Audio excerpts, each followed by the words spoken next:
I'm joined here by my colleague Stephen McCord, who's the Deputy General Secretary in UTU. Mario Shea wanted to be here, but she can't now, but she has worked behind the scenes on this. So this is obviously a joint webinar between the UTU, the INTU, and the NEU, and it's part of our series of webinars and training courses we do as our joint venture when it comes to training and recruitment. Right, so I'm just gonna start my video that you can see the slides, the important bits. Yeah, so today's webinar is on advancing your career, and there are two bits to it. Today we're going to focus on one, and what we're going to focus on today is what practical and also somehow theoretical steps you can take to advance your career and potentially gaining a leadership post in a particular school. We will follow this up probably around September, October with a session with principals, and that would be very much focusing on interview skills and techniques and particular questions and tasks, sometimes also that you might expect when it comes to getting leadership posts in a school. And that doesn't just have to be principals, and that can be vice principals or head of departments as well. So we follow up on this. So let's start with today's part of the webinar then. We hope that you find the information really useful and also thought-provoking. Now, this is a journey for you moving forward, and obviously advancing your career is not something that will happen overnight. Ultimately, it will require you taking on additional responsibilities or leadership work within your school context. Taking this step requires an investment of your time, and we all know everyone in schools is really stretched for time. But it will require time and energy outside of the normal working pattern to achieve that. You can, of course, and you might be able to utilize some of your contractual 1 to 6 hours, and the time budget being a really important key factor here. But most of the time, you might have to use some of your personal time. We would always advise to seek opportunities which can be mutually beneficial for you and your school as you move forward with this project and endeavor for yourself, because you're more likely to get out in training courses or sometimes even secondment when the school can see that the knowledge and the skills that you acquire, and you bring them back into your own school context.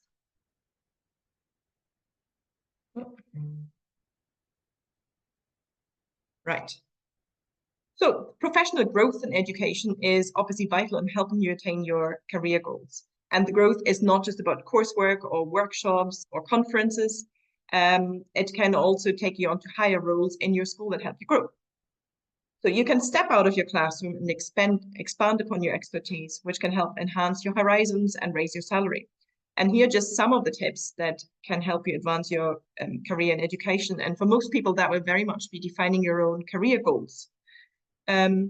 So you might have a particular interest in, let's, for example, say numeracy, or if you're in post-primary, obviously this can be defined by your subject and your area of expertise. But it's essential to closely examine what you hope to achieve in your education career. And being certain what you want to get out of this and what inspires you in your career life will help you create that personal blueprint for workplace success. It will also provide an escape route if you find yourself in an unfulfilling role. And once you have defined your career advancement goals, you can share them with others, particularly those who might impact your planned journey.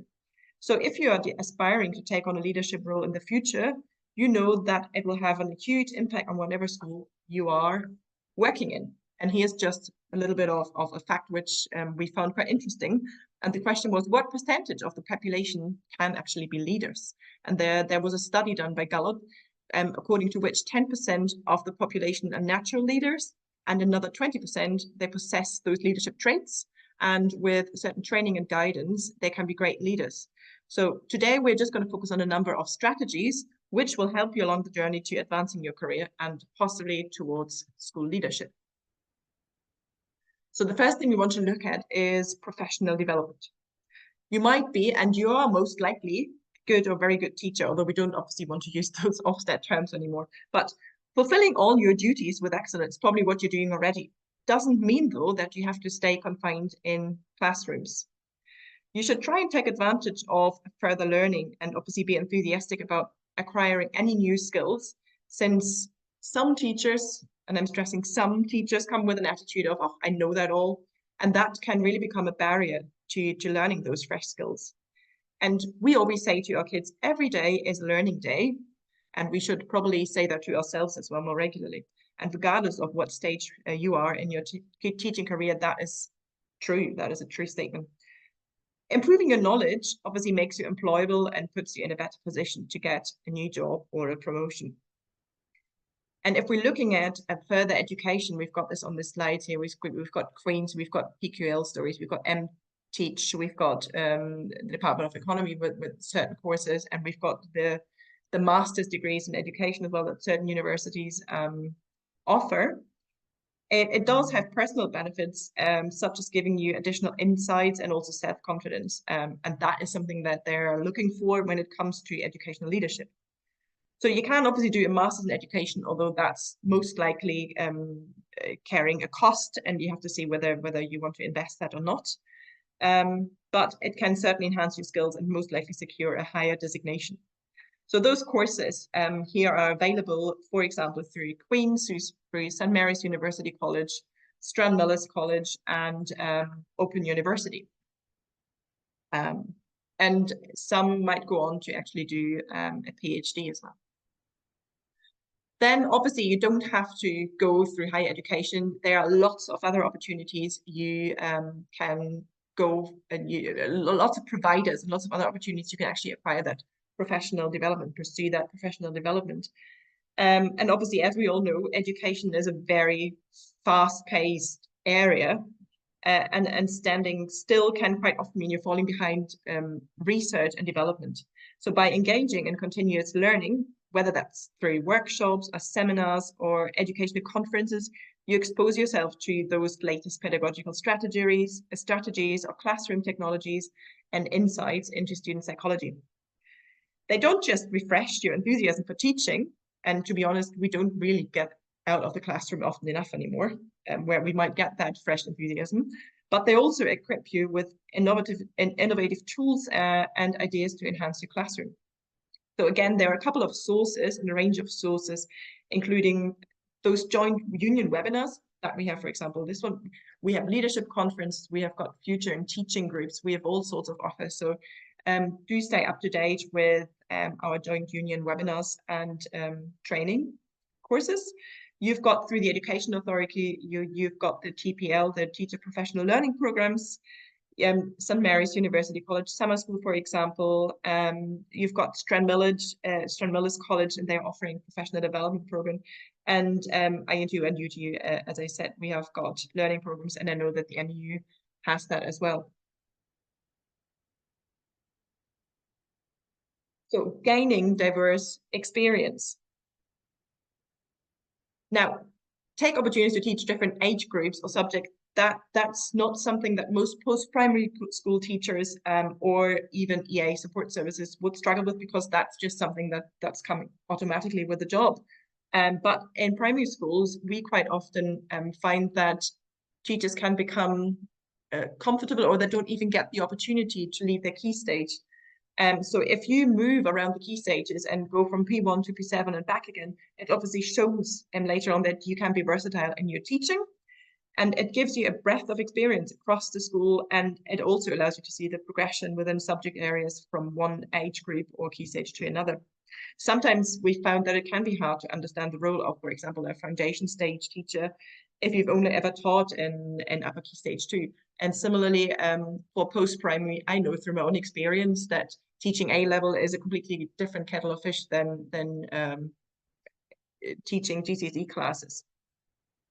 What you can also do, of course, is you can take on a leadership role or an administrative role in your school. So, for example, you can apply for becoming head of department or key stage coordinator. You can lead on a certain curriculum area, or just even take responsibility for a project area of work. For example, extended schools and shared education. And again, that very much depends on your own area of interest and what your school offers. And some schools have particular profiles as well that you might be interested in. This is probably a good opportunity to say that most of those jobs should really come with teaching allowance. And if they don't come with a teaching allowance, make a point of requesting one. And if nothing comes out of it money-wise, definitely ask for the time, because you will need that time to prepare for that, and that should be part of your 1 to 6 hours. You can, of course, help organizing some extracurricular events. Again, if you're interested in particular sports, you can offer to coach that. There might be other clubs. There are Duke of Edinburgh. There are all these different clubs, Lego clubs. I'm not even going to start to say them all. You know them yourselves, but they are very much school dependent as well, and you can see what there is on offer. Or you can, again, assist in the organization of events such as extended schools, shared education, or even PTA as well. One of the really big things when it comes to advancing your career, we find, is really networking. It's such a powerful tool in any profession, in particular in education. And building relationships with other educators, administrators, and thought leaders can open doors to new ideas, opportunities, and collaboration that you might just not have discovered on your own. It's always a good idea to engage actively in online forums, attend educational conferences, and that obviously includes your union conferences, and join professional associations to meet like-minded professionals. And these connections can really lead to job opportunities, and you might have projects you want to collaborate on with colleagues, or you simply exchange innovative teaching strategies. And really having a strong network reflects the breadth of your resources and your support system when it comes to navigating your career's challenges and opportunities. For developing leadership skills, again, we've got leadership training programs, there's mentorship, and there's leading initiatives and projects. And it's hard to overstate the importance of leadership in schools. Not only do strong leaders, as we all know, create a better academic environment for students and the faculty, but they also create measurable outcomes that demonstrate improvements. And there are many forms of leaderships, and it doesn't always have to mean that you ultimately become a principal. There can be more pastoral leadership roles, there are more curricular leadership roles, there are assisting roles, there are head of department, head of key stage. All of these are, in effect, leadership roles. Mentorship is something that we find is actually really useful. A mentor is obviously somebody with deeper knowledge about your area and who has successfully gone through all advancement stages in your career.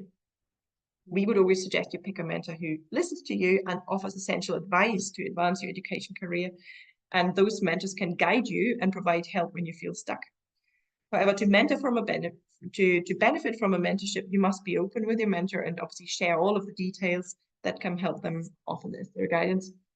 Again, you can find an effective mentor by networking inside and outside of your school. And I know that all of us through unions, we offer mentorships through our unions as well. We can always put you in touch with people who can help you along the way. Of course, you can also become a mentor, and we find that quite often that one of the first areas that people become mentors in is really induction in the ECT program for new and recently qualified teachers, which is really a brilliant step forward, because you will most likely just have gone through that and it's all fresh, the knowledge is fresh, and you can guide beginning teacher through those stages yourself. And again, that adds obviously to your CV.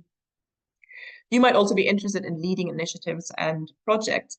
It doesn't always have to mean that you have to start something new. You can take the responsibility for an existing project in your school and work to develop and improve it moving forward. And each school will be different in how or if these opportunities exist. And it might also be something, if you're looking to apply to a different school, doesn't necessarily have to be a vice principal or principal role, but it can be a role that has certain leadership elements attached to it, or even just that you see that it's a much bigger school with much bigger opportunities that you might avail of, and that can be a move towards advancing your career as well. Staying informed and innovative is something that we do always as teachers, because otherwise we wouldn't be able to do our jobs.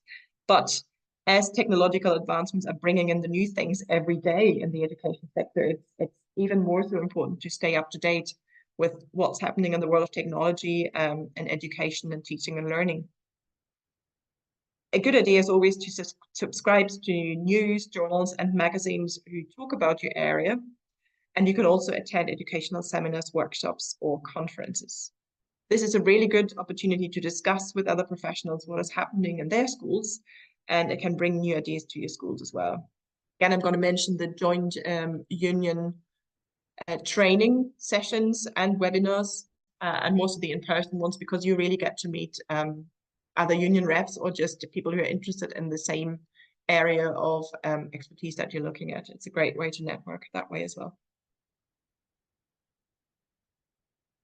Publishing and presenting is also something you might want to look at, although admittedly that is something that probably doesn't appeal to an awful lot of teachers, and it's obviously very time consuming as well.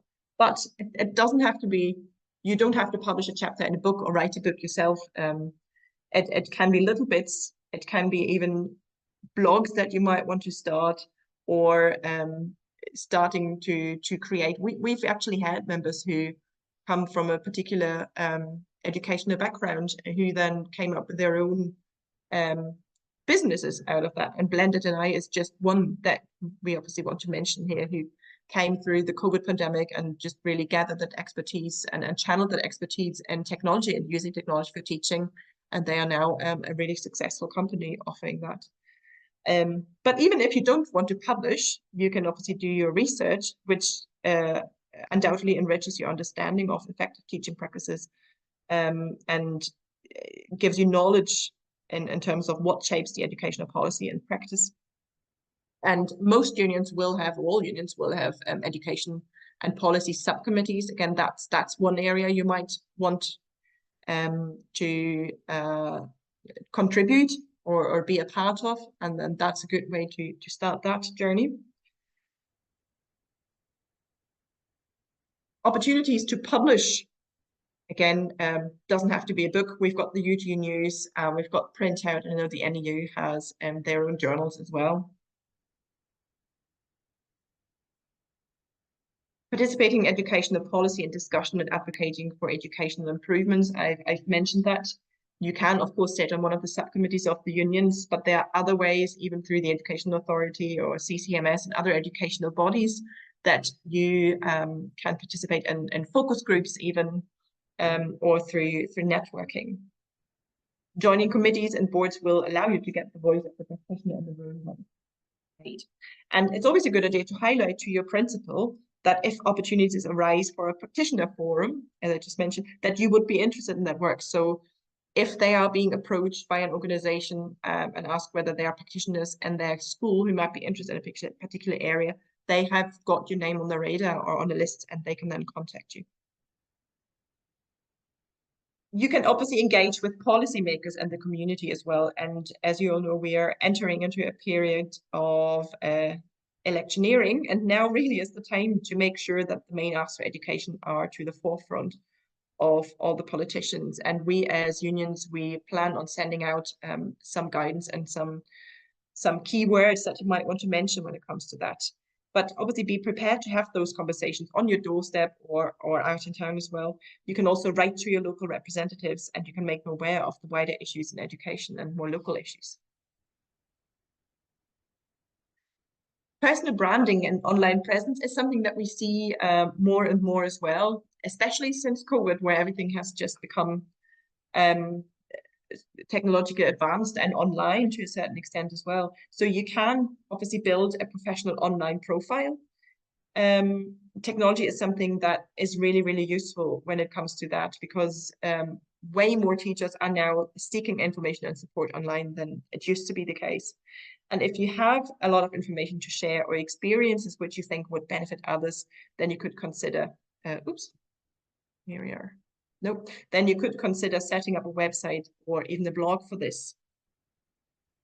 Writing the blog posts or responses on the Facebook forums, you can create videos, and participating in webinars are all ways to do that. And that's how obviously Blended and I started. And even through our joint union training team, contact your respective union, we are always seeking for facilitators for workshops and webinars if this is something you have an interest in. Then we would be more than happy to involve you in the preparations and give you the platform as well to lead on particular areas. So to come to our conclusion here, before we come to a question and answer session, Advancing your teaching career is not a quick journey, and it's most likely be a journey of lifelong learning, innovation, and dedication. From pursuing further education to embracing leadership roles, specializing in high demand areas, and leveraging the power of technology, each strategy you adopt opens new paths for professional growth and enriches the learning experience of your students. The essence of teaching lies not just in imparting knowledge, but also in inspiring change and fostering a love for learning that extends beyond the classroom walls. As you navigate your career, keep your passion for education at the forefront and never lose sight of the profound impact you have on shaping the minds and futures of your students. In doing so, you advance your career and contribute to the betterment of education as a whole, leaving a lasting legacy that transcends the confines of the classroom. So it is a continuous journey. There are lots and lots of paths and pathways and opportunities.